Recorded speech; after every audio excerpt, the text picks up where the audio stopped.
The day began with a heavy rain in the bustling city of Lagos.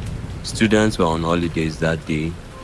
Chiamaka navigated the crowded markets, carefully sidestepping puddles as she pulled her scarf tightly around her shoulders. The cold air sent shivers down her spine, and she cursed herself for forgetting her umbrella at home. She was the daughter of Chief Obianuju, a wealthy Igbo businessman known for his rigid traditional values and fierce protectiveness over his only daughter. Despite a privileged upbringing, Chiamaka found herself drawn to the chaos of the marketplace, where life pulsed with an energy she couldn't find within the high walls of her father's mansion. It was here, amidst the commotion of bargaining voices and the splash of hurried footsteps, that she met Tunde. He was the son of a struggling tailor, a man whose tiny shop sat at the corner of Balogun Market. While his father mended torn garments, Tunde ran errands, delivered finished pieces to customers, and dreamt of a beautiful future beyond the market. On this particular day, Tunde had been rushing across the street, his hands full with neatly folded clothes wrapped in brown paper. The rain had made the pavement slippery, and just as he turned the corner, he collided into Chiamaka. The force sent both of them tumbling onto the wet ground, his parcels scattering, her scarf slipping from her shoulders. "Oh, I am so sorry," Tunde said, scrambling to pick up the fallen clothes, his heart pounding as he took in the sight of the beautiful young woman before him. She looked furious at first, her dark eyes flashing, but as she brushed the wet strands of hair from her face, her anger melted into something softer. "It's okay," Chiamaka said, helping him gather his things. She could feel the chill creeping into her bones, but there was something warm in the way he looked at her, something that made the discomfort of the rain suddenly bearable. "You're soaked," he said, his voice tinged with concern. He hesitated for a moment before removing his thin jacket and wrapping it over his shoulders. It was damp, but it was better than nothing. Chiamaka was taken aback by the gesture. Most Lagos boys she knew were quick to show off, eager to impress, but Tunde's kindness felt different, genuine. "Thank you," she murmured, adjusting the jacket. I'm Chiamaka." "Tunde," he said with a small smile. The rain continued to pour around them, the market moving at its usual frantic pace, but for a brief moment they stood still in the midst of it all. It was the beginning of something neither of them fully understood yet, but after that day they never saw each other again. When school resumed, one day Tunde met Chiamaka in the school. They never knew that they were in the same school. Their love began like a whisper in the wind, soft, gentle, and barely noticeable at first. They met in secret after school, in the shade of an old Catholic church, where their fingers would brush accidentally as they exchanged notebooks and shared stolen moments of laughter. Tunde, with his bright eyes and quick wit, fascinated Chiamaka, who had grown up in a strict household where laughter was often limited. In return, she became his muse, inspiring the poetry he scribbled on the backs of old receipts in his father's shop.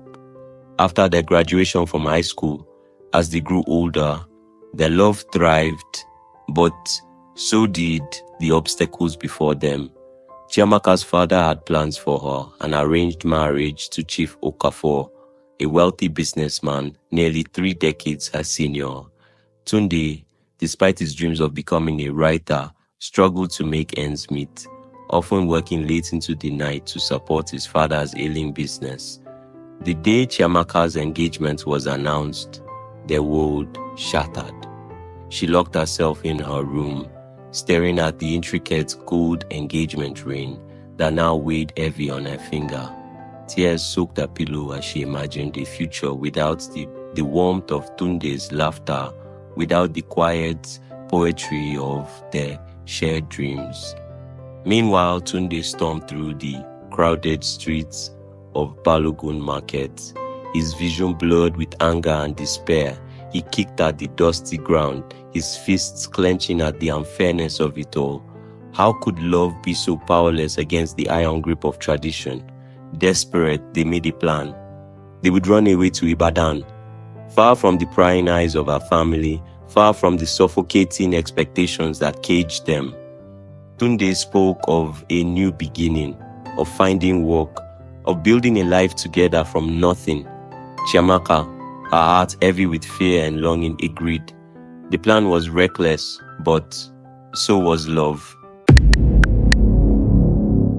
On the night of their escape, the rainy wind howled through the streets. Tunde arrived at their meeting spot near the church, his hands shaking, his small bag of belongings clutched tightly. The street was filled with the loud storm of the rain and the thunder rumbling in the sky. He paced under the dim glow of a flickering streetlight, his heart pounding as he scanned the road for Chiamaka. Minutes turned into an hour, then 2. The cold gnawed at his fingers, but the deeper chill came from the fear creeping into his bones. Something was wrong. Just as he reached for his phone, footsteps echoed from the darkness. Before he could react, rough hands seized him from behind. The men from Chiamaka's father's household descended on him like a pack of wolves. Blows rained down on him. His ribs cracked under their fists, his lips split open, the metallic taste of blood filling his mouth. He struggled, but there were too many of them. They held him against the cold pavement, their curses blending with the howling wind. "Stay away from her!" One of them spat, his voice filled with venom. "You are nothing. You will always be nothing." Tunde's vision blurred as pain surged through his body. He wanted to fight, to scream, to reach for Chiamaka, but the world around him was fading. Before he lost consciousness, he thought he heard a muffled sob from the shadows, a voice that sounded achingly like hers. The next morning, bruised and broken, he boarded a bus to Ibadan alone. His heart was heavier than the luggage he carried, heavier than the pain in his body. He stared out the window, watching Lagos fade behind him, knowing that he had lost the only love he had ever known. Years passed. In Ibadan, Tunde found success. His writing flourished, and he became known as one of Nigeria's finest poets. His books graced the shelves of prestigious bookstores, and his name was whispered in literary circles with admiration. Yet, the ghosts of the past haunted him. Every poem he wrote bore Chiamaka's name, hidden in metaphors and verses that spoke of unfulfilled love and the rainy wind. He poured his longing into words, his pain woven into every stanza. He wrote of a love that never was, of nights spent waiting beneath flickering streetlights, of hands that once touched but would never again intertwine. Readers adored his melancholic prose, but only he knew the source of his sorrow. His fame brought him wealth, opportunities, and even fleeting romances, but none could fill the void that Chiamaka had left. At literary events, admirers would ask him about the woman in his poems. He would smile wistfully, deflecting the question with poetic riddles. Sometimes he would laugh and say she was the wind slipping through his fingers before he could hold her. Other times he would describe her as the moon, ever present but forever out of reach. He became a master of disguise, weaving her memory into allegories that left readers enchanted, yet never quite knowing the truth. How could he explain that his muse was not a fantasy but a memory that refused to fade? How could he put into words the ache of a love that time had stolen from him? Chiamaka, on the other hand, became a wife. Chief Okafor was kind but distant, offering her wealth but never the laughter she had shared with Tunde. She bore children, raised them dutifully, and grew into a woman who had learned to quiet the storm in her heart. But she never forgot. She kept his books hidden beneath silk wrappers in her wardrobe, reading them in secret when the house was silent. She traced his words with her fingertips, feeling the sorrow and longing in every verse. Some nights, when sleep eluded her, she would step onto the balcony and let the cool night air kiss her skin, whispering his name into the darkness. She wondered if he had truly moved on, if he ever thought of her the way she thought of him. There were days she caught glimpses of their past in the smallest things. A line from a poem, the scent of dust after the first rain, the gentle brush of the harmattan wind against her cheek.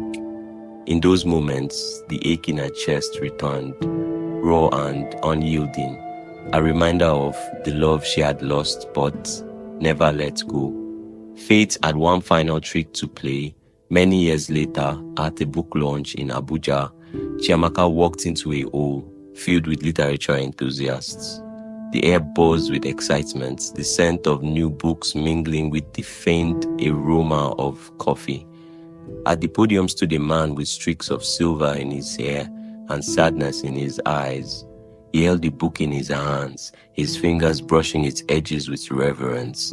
His voice, though older, still carried the magic of the boy who once whispered poetry to her beneath the old church. Their eyes met across the room, and for a moment, time folded onto itself, revealing all the years they had lost. Chiamaka felt her breath itch, her heart pounding against her ribcage. Tunde's voice wavered slightly before he steadied himself, but in that fleeting hesitation she heard it, the unspoken ache, the longing that mirrored her own. They did not speak that night. What was there to say? Their love, though undying, belonged to a past they could never reclaim. As Chiamaka walked out into the cool night, the wind brushed against her face, carrying with it the echoes of a love that was and could never be again. She closed her eyes, breathing in the chill, knowing that some loves are meant to live only in memories, carried forever by the wind.